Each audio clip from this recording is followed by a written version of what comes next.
আজ আছি নবাবনগরী মুর্শিদাবাদে। আজকের দিনে দাঁড়িয়ে এটি একটি জেলা হলেও ৩০০ বছর আগে এই স্থানই ছিল বাংলা বিহার ওড়িশার রাজধানী শহর। সেখানকার প্রতিটি ধূলিকণায় আজও মিশে আছে ক্ষমতা, ঐশ্বর্য আর বিশ্বাসঘাতকতার হাজারো অজানা গল্প। তাই ইতিহাসের হাত ধরেই যাব বাংলার শেষ স্বাধীন নবাবের সেই হাজারদুয়ারি প্যালেসে। উইকেন্ডের ছুটিতে মাত্র একদিনে কিংবা এক রাত দুদিনে আমার মতো আপনারাও খুব সহজেই একদম কম খরচে এখানে ঘুরে আসতে পারেন। তাই কিভাবে এখানে আসবেন, হাজারদুয়ারি প্যালেস বাদে আর কোন ঐতিহাসিক জায়গাগুলি অবশ্যই বা ঘুরে দেখবেন, এবং সেই সকল দর্শনীয় স্থানগুলিতে পৌঁছানোর ভাড়া কিংবা এন্ট্রি ফি বা কেমন কি রয়েছে এখন।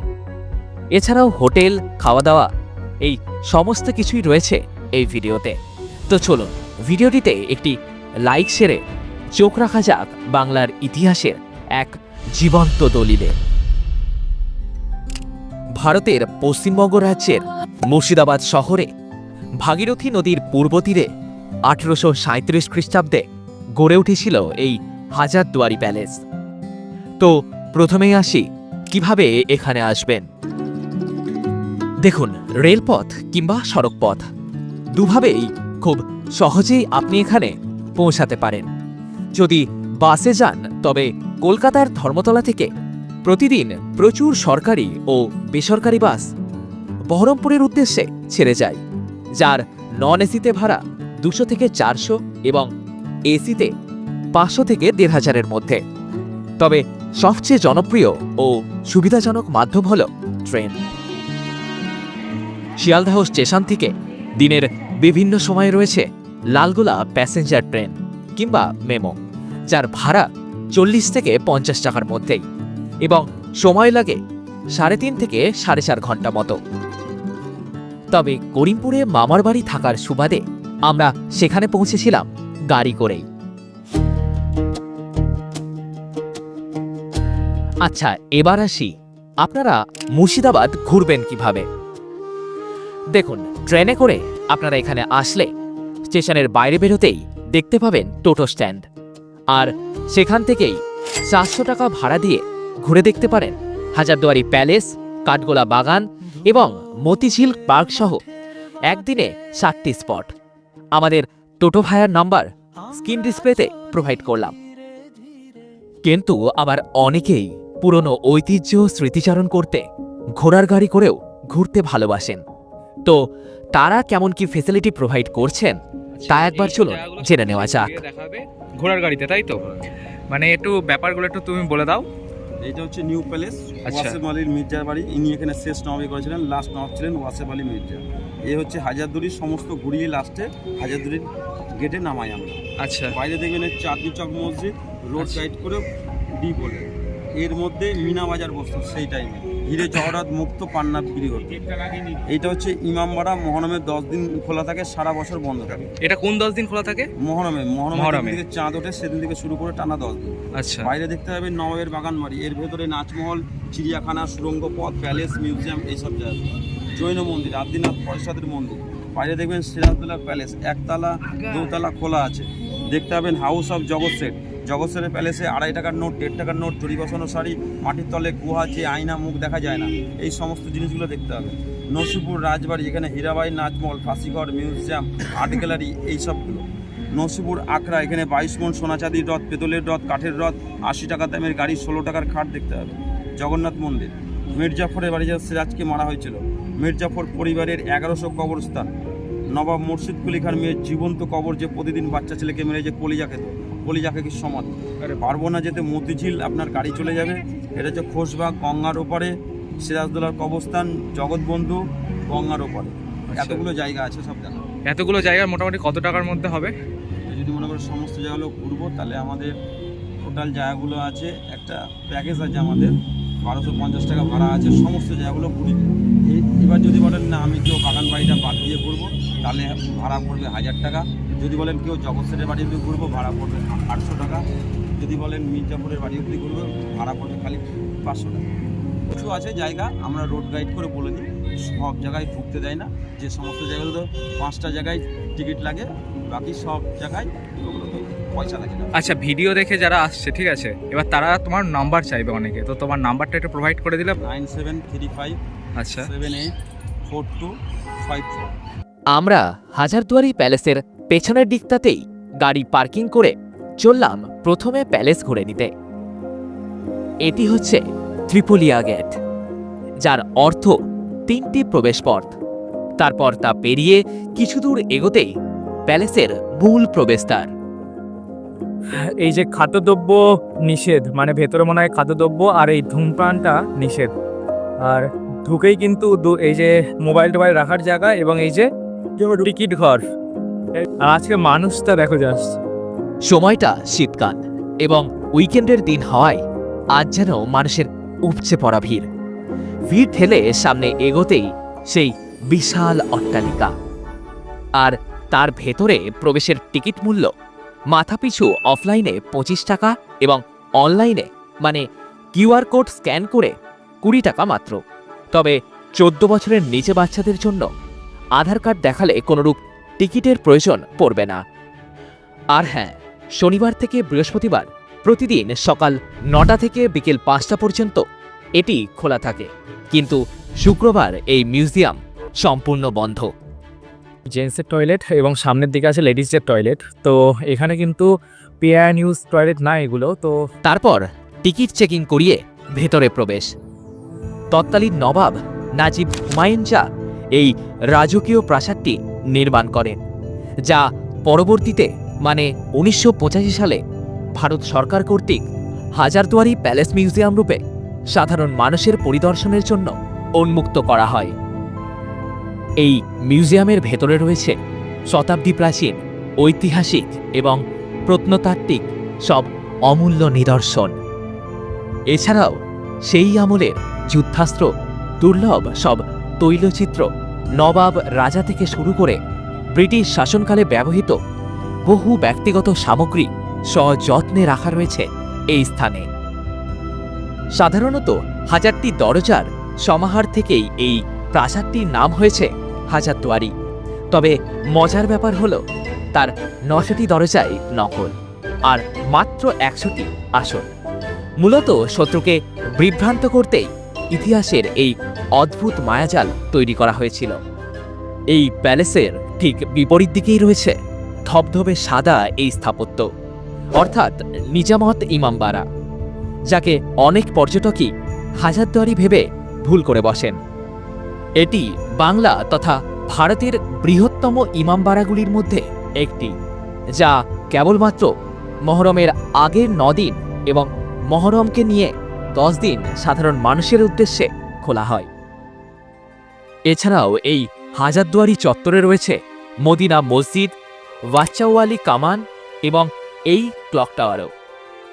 নিপুণ পরিচর্যা দ্বারা অত্যন্ত পরিপাটিভাবে সাজানো গোছানো এই উদ্যানটি শীতকালে আসলে বিভিন্ন ফুলের সমাহারও দেখতে পাবেন। যেহেতু মিউজিয়ামের ভেতরে ক্যামেরা বা মোবাইল নিয়ে প্রবেশ কঠোরভাবে নিষিদ্ধ, তাই আমরাও বাইরে বেরিয়ে এলাম। এবার এখান থেকেই টোটো রিজার্ভ করে যাব জনপ্রিয় সেই কাঠগোলা বাগান বাড়ি। আচ্ছা, আপনাদের মধ্যে যারা এই শহরেই একাধ দিন রাত কাটাতে চান, তারা এই হাজারদুয়ারির আশেপাশেই মোটামুটি 1000 থেকে 1200 টাকার মধ্যেই বেশ ভালো হোটেল পেয়ে যাবেন। এই সাইডটা দিয়ে কত কিছু জায়গায় যায়।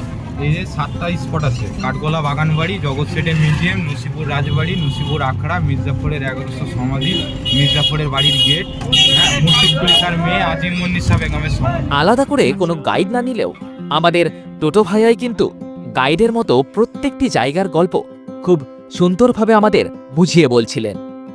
মুর্শিদ কুলিকার মেয়ে আজিম মন্নিসা বেগম, যে বললাম না কাটরা মসজিদ আছে একটা ওই ন্যাশনাল রোডে, হ্যাঁ, ওখানে মুর্শিদ কুলিকার সমাধি আছে। আচ্ছা, আর ওর মেয়ে এখানে জ্ঞান্ত সমাধি দিয়েছে। বাপরে, এই জায়গাটা সেটা, তাই তো? কলিজা খাতি যাকে বলে। এই যে এটাই হচ্ছে সেই সমাধিস্থল। সিঁড়িতেই সমাধিস্থল। আচ্ছা, এই সিঁড়িতেই তাকে সমাধিস্থ করা হয়েছিল। উপর দিয়ে সবাই হেঁটে যায়। হ্যাঁ, মানে তার সেই পাপ ধোয়ানোর জন্য, তাই তো? আচ্ছা, এটা হচ্ছে আজিমুন্নেসা বেগমের সমাধি, দেখতেই পাচ্ছেন এখানেও কিন্তু বহু মানুষ আসে, ঠিক আছে। দাদা কিন্তু এত ভালো যে আমি বলেছিলাম যে এটা দেখবো না, তাও দাদা আবার এইদিকে এসে আমাদের দেখিয়ে নিয়ে গেল। এটি নিশাত মসজিদ, যা একসময় মির্জাফরের উপাসনার জন্য তৈরি করা হয়েছিল। জানা যায় যে এখানে মির্জাফরের 1100 সমাধি এখানে আছে, পুরো 1100 কবর আছে ওদের ফ্যামিলি। আচ্ছা, বাপরে। হ্যাঁ, মানে এটা আর কি তাদের সমাধি স্থল এখনো আছে। মারা গেলে এখানেই সমাধি দেয়। মির্জাফরদের বংশধর যদি কলকাতাতেও মারা যায়, সেখান থেকে নিয়ে এসে এখানেই সমাধি দেয়। আচ্ছা, 10 টাকা টিকিট মূল্য, তাই তো? হ্যাঁ হ্যাঁ, দেখতে গেলে 10 টাকার টিকিট। এখানে 10 টাকা টিকিট লাগবে। এটা পার্সোনাল মসজিদ, মানে মুসলিমদের আগে মাটি দেওয়ার আগে জানাজা করার জন্য যায়, বুঝলেন? আচ্ছা, এরপর পৌঁছালাম সেই নিমক হারাম দেওরি, অর্থাৎ মির্জাফরের বাড়ির সেই গেটের সামনে। হ্যাঁ, বাড়িটা নেই, বাড়ির গেটটা আছে, বাড়িটা ভাঙা গেছে। আচ্ছা। বাড়ির গেটটা আছে, প্রবেশ নিষেধ। হ্যাঁ, নবাব সিরাজউদ্দৌলাকে এখানে বন্দি করা হয়েছিল। এখান থেকে বন্দি করার পর এখান থেকে বাংলাদেশ পালিয়ে যাওয়ার জন্য নবাব এখান থেকে চলে গেছিল। হ্যাঁ, এখান থেকে বাংলাদেশ পায়ে জুতোতে ধরা পড়ে যায়। এখানে যদি কেউ মানে হোটেল নিয়ে থাকতে চায় কিছুদিন, মানে 2 দিন ধরুন থাকলো, তাহলে আশেপাশে কোন জায়গাটার হোটেলগুলো 4 বেস্ট হবে? দিনকার ট্যুর আছে দাদা এখানে। মুর্শিদাবাদ ঘুরতে গেলে 4 দিন লাগবে, ম্যাক্সিমাম 4 দিন লাগবে। আচ্ছা, হ্যাঁ, আমাদের মুর্শিদাবাদের মধ্যে 72খানা স্পট আছে। আরে বাপরে। এমনি কোথায় সবচেয়ে বেস্ট হবে মানে হোটেল নেওয়ার মধ্যে বলতে গেলে? হোটেল নিতে গেলে মতিঝিলের দিকে। আচ্ছা। মতিঝিলের যে হোটেলগুলো পরিষ্কার পরিচ্ছন্ন, আচ্ছা আচ্ছা। আর ওগুলো, এটা হচ্ছে দেবী সিং ডাকাতের বাড়ি, নসিপুর রাজবাড়ি। হ্যাঁ, এটা হাজারদুয়ারির পুরো সেম ডুপ্লিকেট। সামনের হাজারদুয়ারি মডেলটা হ্যাঁ, দেখবে, হ্যাঁ, আর এই একদম। নসিপুর রাজবাড়ির মডেলটা দেখবে, সেম। এখানে বই খাতা এইসবের মিউজিয়াম আছে, আর ফাঁসি ঘরের একটা চেন আছে, যেখানে আগে ফাঁসি দিত। ও, এখানে ফাঁসি দেওয়া হতো। আর হ্যাঁ। এখানেও কি হচ্ছে মানে টিকিট মূল্য লাগবে? হ্যাঁ হ্যাঁ হ্যাঁ, 20 টাকা। এটা জগৎ শেঠের মিউজিয়াম, তাই তো? এটার টিকিট প্রাইস কত? 30 টাকা। আচ্ছা, এখানে টিকিট প্রাইস 30 টাকা। জগৎ শেঠ মানে যে আর কি প্রচুর, তার কাছে ধন সম্পদ ছিল, প্রচুর টাকা। নবাবরাও তার কাছে ধন সম্পদ নিত। হ্যাঁ, টাকা ধার নিত। এমনকি আমি শুনেছি যে ব্রিটিশরা যখন এসেছিল, তখন ব্রিটিশের কোম্পানি ছিল ইস্ট ইন্ডিয়া কোম্পানি, সেই ইস্ট ইন্ডিয়া কোম্পানির লোকেরা এনার কাছ থেকে টাকা ধার নিতেন। তাহলে বুঝতেই পারছেন এনার কাছে ঠিক কতটা পরিমাণ ধন সম্পদ ছিল। প্রায় পৌঁছে গিয়েছি কাঠগোলা বাগানবাড়ি। যারা প্রাইভেট গাড়ি নিয়ে আসছেন তারা এখানে বিনামূল্যেই কার পার্কিং করতে পারেন। 1780 সালে প্রায় 250 বিঘা জমির ওপর এই কাঠগোলা বাগান প্রতিষ্ঠা করেন লক্ষ্মীপদ সিং দুগার, ও এই তার ঘোড়ায় চড়া মূর্তি। বিশালাকায় গেট দিয়ে ঢুকেই কিছু দূর এগোতেই চোখে পড়বে এই টিকিট কাউন্টার। যে এটা হচ্ছে টিকিট কাউন্টার। কাঠগোলা বাগানের ঢোকার জন্য এখান থেকে টিকিট কাটতে হবে। জনপ্রতি এখানে টিকিট মূল্য মাত্র 30 টাকা। এক্ষেত্রে বলে রাখি, 8 বছরের ওপরের বাচ্চাদের সম্পূর্ণ টিকিট লাগবে, এবং এর বদলে আপনারা দেখতে পাবেন কাঠগোলা বাগান, প্যালেস মিউজিয়াম, সুরঙ্গ পথ, প্যালেস পুকুর, নাচমহল, পরেশনাথ যৌন মন্দির, মুঘল আমলের পাথরের কাজ, অয়েল পেন্টিং, গোলাপ ফুলের বাগান আর চিড়িয়াখানা, এই সব কিছুই। ঠিক আছে, এইগুলো সব কিছুই এখানে রয়েছে। তো এই যে এখানে টিকিট চেকিং করিয়ে প্রবেশ করতে হবে। তারপর সিংহদুয়ার পেরিয়ে সারি সারি দেবদারু গাছের মধ্যে দিয়ে দেখতে পেলাম সেই বিশাল অট্টালিকা, যা সে আমলের যে কতটা বিলাসবহুল জায়গা ছিল তা আপনি আর কিছুক্ষণের মধ্যে জানতে পারবেন। তবে তার আগে দেখা যাক নবনির্মিত হ্যাঁ, এই যে এটা হচ্ছে বার্ডস অ্যান্ড ফিশ এনক্লোজার, মানে পাখি এবং মাছ ঘর এটা। তো প্রথমে ওখান থেকে ঘুরে আসা যাক। এটা হচ্ছে চীনের রিডস রঙিন পাখি। আচ্ছা, এটা হচ্ছে মুরগি, কিন্তু মুরগিরই একটা প্রজাতি।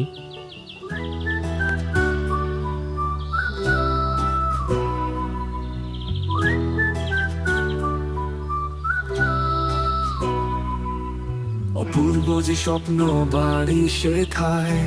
ম্যাকাও বলেছি মেয়ে, সেই ম্যাকাও। ঠিক আছে, দেখতেই পাচ্ছ কতটা বড়। আমরা চড়ুই পাখি তো বাড়িতে দেখেছি কত ছোট হয়, তো এটা ইন্দোনেশিয়ার জাভা চড়ুই পাখি। এবং এই চিড়িয়াখানার অপোজিট দিকেই রয়েছে সেই গোপন সুড়ঙ্গ পথ, যা নাকি জগৎ শেঠ ভাগীরথী নদী ও হাজারদুয়ারি প্যালেসকে একত্রে যুক্ত করত, এবং রাতের পর রাত এই পথ দিয়েই পাচার হতো মূল্যবান সব মণিমুক্ত।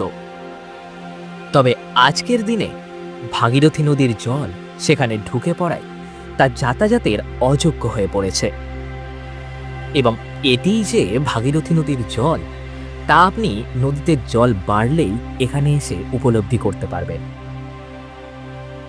আর এর পাশেই বিখ্যাত আশ্চর্য মাইকেল অ্যাঞ্জেলোর মূর্তিও আপনি দেখতে পাবেন। একটি গোটা পাথরকে কিভাবে ছেনি হাতুড়ি দিয়ে কাটলে এই এতটা সুন্দর নিপুণ কারুকার্য ফুটে ওঠে, তাই আপনি এখানে দেখতে পাবেন। এইবার ঘুরে দেখব মূল প্রাসাদটি, যা এখন একটি মিউজিয়ামে রূপান্তরিত হয়েছে। ফটোগ্রাফি কিংবা ভিডিওগ্রাফি এখানে সম্পূর্ণ নিষিদ্ধ। এখান থেকে প্রবেশ করতে হবে। তো চলুন ভেতরে গিয়ে দেখা যাক কতটা সুন্দর। কেউ ফটো তুলবেন না। আর এর মধ্যে আছে হচ্ছে 75 ফুট উঁচু বিনা সাপোর্টের কাঠের সিঁড়ি, মার্বেলের টেবিল, যার মধ্যে তাজমহলের মতো কাজ করা রয়েছে, আর কষ্টিপাত্রের সিংহাসন এবং 18 ফুট উঁচু বেলজিয়ামের কাঁচ। এই সব কিছুই কিন্তু এইটার মধ্যে রয়েছে। আপনারা এসে দেখতেই পাবেন সেই সকল জিনিসগুলি। অন্দরমহলের সেই সব রাজকীয় আসবাবপত্র ও শিল্পের নিখুঁত ছোঁয়া দেখে দারুণ বিস্মিত হলাম। এই অট্টালিকার সম্মুখেই রয়েছে দারুণ এক বাঁধানো জলাশয়, এবং তারই মাঝে ভেসে বেড়াচ্ছে রং বিরঙের বহু মাছ। তবে সেকেলে কোন এক বিশেষ রোগে আক্রান্ত হয়ে পুকুরের সমস্ত মাছ মারা যায়। তাতে লক্ষ্মীপদ সিং প্রচণ্ড অনুতপ্ত হন। ফলস্বরূপ তিনি বাগানে বিভিন্ন স্থানে মাছগুলিকে সমাধিস্থ করেন। কাঠগোলার এই বাগান বাড়িকে নিয়ে বেশ কিছু মতামত প্রচলিত রয়েছে। কেউ বলেন কাঠের গোলা বা আড়ত ছিল বলে এই স্থানের নাম কাঠগোলা। আবার কারো কারোর মতে এখানে নাকি প্রচুর কাঠগোলাপের চাষ হতো, তাই এই স্থানের এমন নামকরণ। কিন্তু ফ্রিতেই বিশুদ্ধ পানীয় জল মানে ড্রিঙ্কিং ওয়াটার যেটা, সেটা এখান থেকেই পেয়ে যাবেন। সকলেই দেখুন ভর্তি করে নিচ্ছে, কারণ সব জায়গায় টাকা দিয়ে কিনতে হবে। তাছাড়া এখানে কিন্তু বিশুদ্ধ পানি আপনি ফ্রিতেই পেয়ে যাচ্ছেন। যাই হোক, প্রাসাদের বাঁদিকে মানে পুকুরের ওপারে ফাঁকা মাঠে উঁচু মঞ্চ বা এই বেদিতেই ছিল তখনকার দিনের ড্যান্সিং রুম বা নাচমহল। সম্পূর্ণ বেলজিয়াম কাঁচ দ্বারা নির্মিত এই মহলের বাইরে থেকে ভেতরের দৃশ্য দেখতে না পাওয়া গেলেও ভেতর থেকে বাইরের সবকিছুই কিন্তু স্পষ্ট দেখা যেত। শোনা যায় এখানেই নাকি আজ থেকে প্রায় 200 বছর আগে কলকাতা, লখনৌ কিংবা দিল্লি থেকে নামকরা সব নর্তকীরা এসে নবাব কিংবা শেঠজিদের মনোরঞ্জন করতেন। এবং সেকেলে হীরাবাই ছিল নাকি ভারতের সেরা নর্তকী। অসামান্য সুন্দর সেই অ্যাংলো ইন্ডিয়ানের মাত্র 1 ঘন্টা নাচের পারিশ্রমিক নাকি ছিল 500 স্বর্ণ মুদ্রা। এই যে কাঠগোলা বাগানের যে কাঠগোলা বাড়ি, সেই বাড়ি কিন্তু অপোজিট দিকেই এইদিকে কিন্তু এই যে ওয়াশরুমের ব্যবস্থাও আছে। প্রত্যেকটি জায়গায় খুব সুন্দর ওয়াশরুমের ব্যবস্থা আছে। আজই যেহেতু রবিবার ছুটির দিন, সেই কারণে এত মানুষের আগমনটা হয়েছে আর কি। প্রাসাদের এক্কেবারে বাদিকে রয়েছে এই দাদা বাড়ি, অর্থাৎ জৈনদের গুরুদেবের আশ্রম। এখানে আপনি জুতো বা চপ্পল খুলে প্রবেশ করতে পারেন। জৈনদের এই পবিত্র জায়গা পার করেই আপনারা দেখতে পাবেন তাদের পবিত্র সেই মন্দির।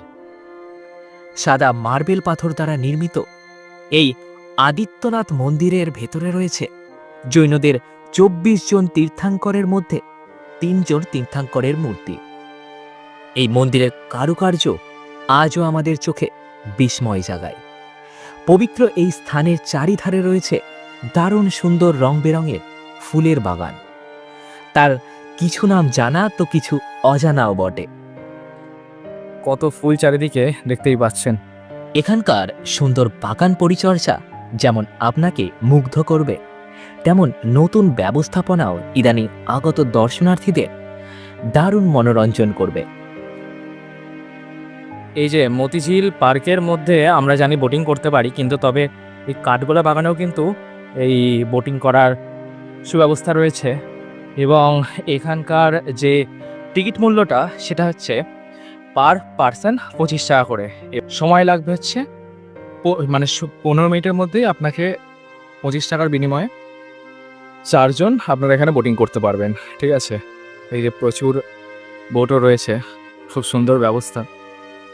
এরই পর হনুমানের সেই জাগ্রত মূর্তি দেখে আমরা গেলাম আমার ছোটবেলার সব থেকে প্রিয় জায়গায়। হ্যাঁ, মানে প্রাসাদের ঠিক পেছনের সেই গোলাপ বাগানে, যেখানে আপনি দেখতে পাবেন 150-রও বেশি প্রজাতির গোলাপ। কিন্তু শীতকালে না আসলে কিন্তু এটি মিস করবেন।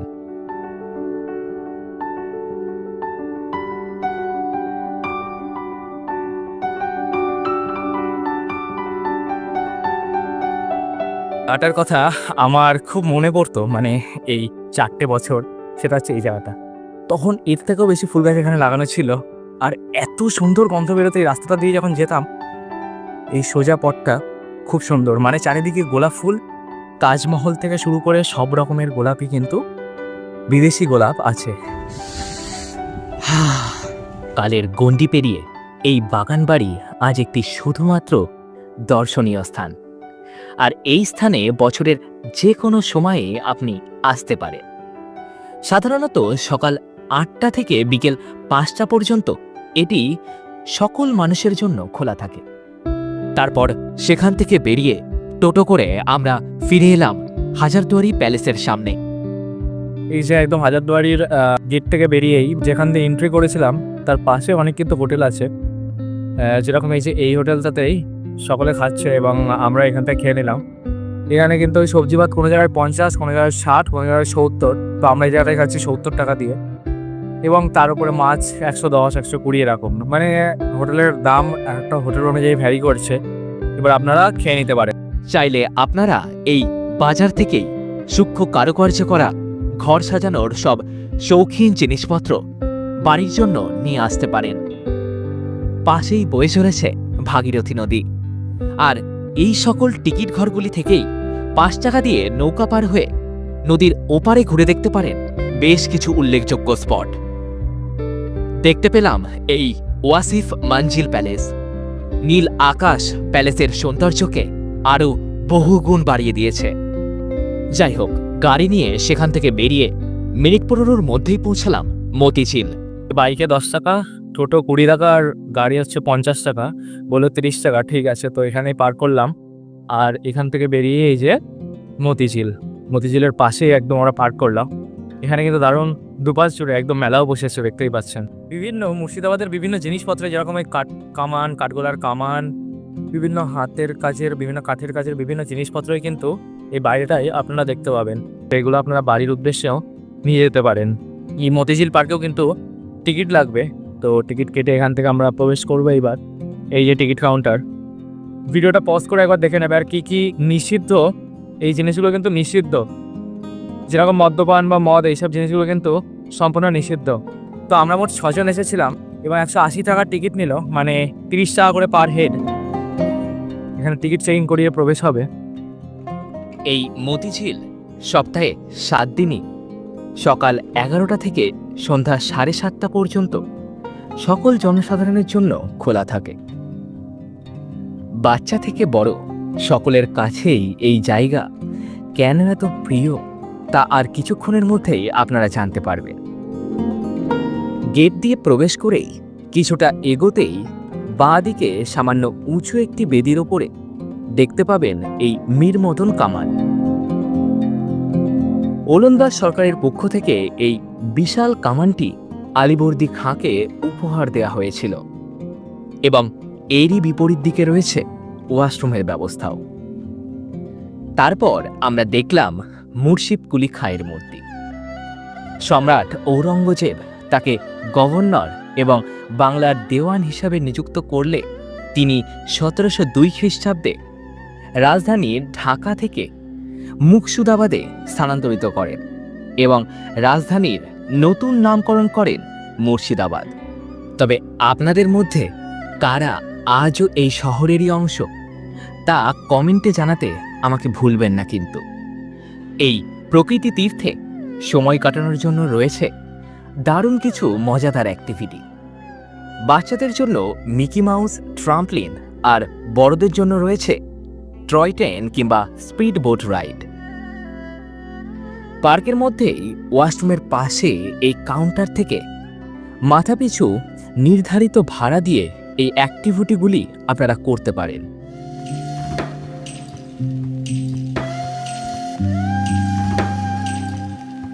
তো হচ্ছে টয় ট্রেন যাওয়া 20 টাকা, আসা 20 টাকা, সেটা জানতে পারলাম। আর মানে পার্কের শেষ প্রান্ত পর্যন্ত যাবে, যেতে 20 টাকা, এবং পার্ক থেকে আবার সেখান থেকে নিয়ে আসতে 20 টাকা।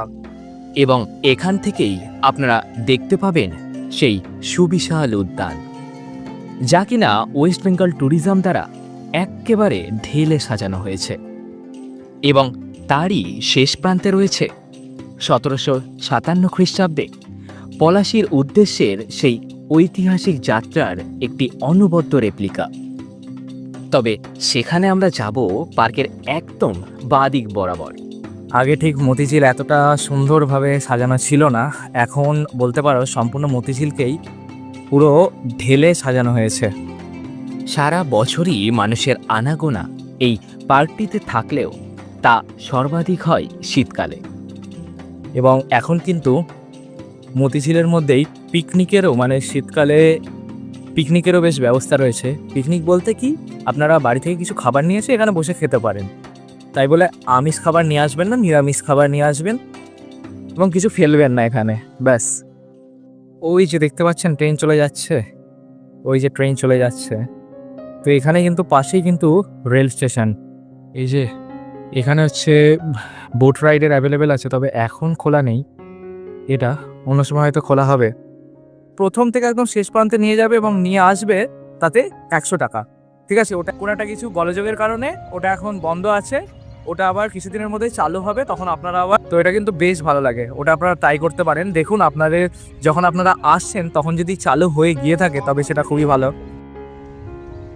তো এমনভাবেই ঘুরতে ফিরতে আমরা আবার মাঝের রাস্তায় ফিরে এলাম, এবং যে উদ্দেশ্যে এলাম তা হলো এই অসাধারণ কটেজগুলোর জন্য।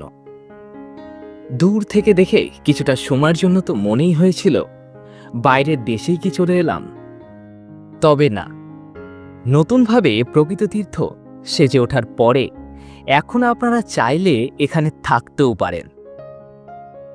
এরপর আমরা দেখলাম বাংলার শেষ স্বাধীন নবাব, অর্থাৎ নবাব সিরাজউদ্দৌলার স্মৃতিস্তম্ভ। এটা পদ্মপুকুর, তবে এখন পুরো পুকুরেই আর কি শুকিয়ে গিয়েছে জলের অভাবে। যেটা হচ্ছে পাশ্চাত্য ঘরানার স্তম্ভ, এই সামনের এটা টয় ট্রেন দেখতেই পাচ্ছ। এখানে বিশ্রামস্থল, মানে এখানে সে তো দাঁড়াবে টয় ট্রেনটা। পায়ে হেঁটে পৌঁছালাম পার্কের একদম শেষ প্রান্তে, যেখানে প্রথমেই দেখতে পেলাম ব্রিটিশ শাসকদের সাথে পলাশী যুদ্ধের জন্য করা কলঙ্কিত ষড়যন্ত্রের পটভূমি। প্রতিদিন সন্ধ্যায় এখানে লাইট অ্যান্ড সাউন্ড শো অনুষ্ঠিত হয়। মাথাপিছু 30 টাকা দিয়ে টিকিট কেটে আপনারা তা দেখতেও পারেন। তারপর বাংলার প্রথম গভর্নর জেনারেল ওয়ারেন হেস্টিংসের মূর্তি দেখে অবশেষে দেখলাম সিরাজউদ্দৌলার সেই পলাশীর উদ্দেশ্যে ঐতিহাসিক যাত্রা, মানে যে যুদ্ধে ভারতের তৎকালীন ভবিষ্যৎ সূচিত হয়েছিল, সেই যাত্রাটা এখানে এই স্ট্রাকচারগুলোর মধ্যে দিয়ে ফুটিয়ে তুলেছে খুব সুন্দরভাবে। এরপর এক্কেবারে ডান দিকের পথ ধরে, মানে লাইট হাউসের পাশ দিয়ে আমরা চললাম মেন গেটের দিকে। বিভিন্ন রকমের গাছপালাগুলির মাঝে এই বিশ্রাম স্থানগুলি বর্ষা কিংবা রোদের সময় মাথা গোজার যে একমাত্র ঠিকানা তা বলতে কোনো দ্বিধা নেই। ছোট থেকে বড় সকলেই কিন্তু দেখতে পাচ্ছেন এই সাইকেলটা নিয়ে ঘন্টা বেসিকে ঘুরছে। আধ ঘন্টায় 50 টাকা এবং 1 ঘন্টায় 100 টাকা। যেহেতু দুপুর গড়িয়ে বিকেল নেমেছে, তাই ছোট্ট ছোট্ট খুদেরাও তাদের বাবা মায়ের হাত ধরে একের পর এক পার্কে থাকা প্রত্যেকটি অ্যাক্টিভিটিতে অংশগ্রহণ করছে।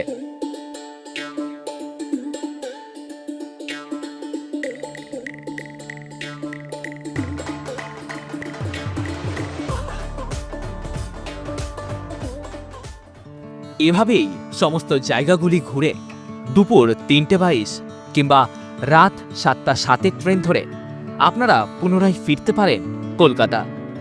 যেহেতু একদিনের ট্যুর, তাই হাতে আপনি 5 থেকে 6 ঘন্টা মতোই সময় পাবেন। আর এই সময়ের মধ্যে এর থেকে বেশি স্পট ঘুরে দেখা প্রায় অসম্ভবই। তাই সবচেয়ে জনপ্রিয় কিছু জায়গায় আপনাদের আজ ঘুরিয়ে দেখালাম। জানাবেন কেমন লেগেছে আপনার। আর ভিডিওটিতে 1000টি লাইক পূর্ণ হলে সম্পূর্ণ মুর্শিদাবাদী আরও বিস্তারিতভাবে আপনাদের সামনে তুলে ধরার চেষ্টা করব। তবে আজ এ পর্যন্তই। একদিনের বকখালি ভ্রমণ করতে চাইলে আমার এই ভিডিওটি চেক করতে পারেন। আপনার সাথে তাহলে সেই ভিডিওতেই দেখা হচ্ছে। টাটা।